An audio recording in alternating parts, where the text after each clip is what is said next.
grounds for grant of protection orders have been proved to the satisfaction of the court, the application is dismissed. Let each party bear their own costs. It's the right of appeal.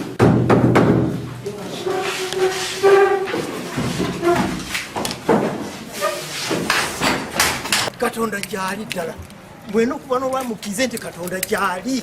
Twayawukana ne emyaka 40 egiwedde emabega n'agenda ne Bulaaya wano yasooka n'amala emyaka 2 n'agenda e Bulaaya naye n'amala emyaka 2 bw'akomawo nga yenna yeetakudde azaddeyo abaana 2 abakyotala n'ow'omu Nigeria omu batabani bange ne bamukwata ne bamuteeka mu maka gange ag'omukyalo matirimu niho mugwe twakazimba ne mukyala wawe tugenda okuwumulira. Omukyala yalaba nga talina ngeri yonna ne bamuwa amagezi okutandika okunzigulangako emisango.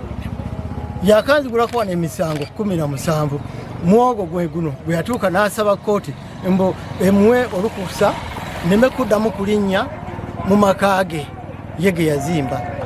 N'alimba ne mu abidabiti mbu bwe yabeerere Bwaya yampeerezanga ssente. Download the app on App Store or Google Play Store now. Vision Digital Experience, the future of media.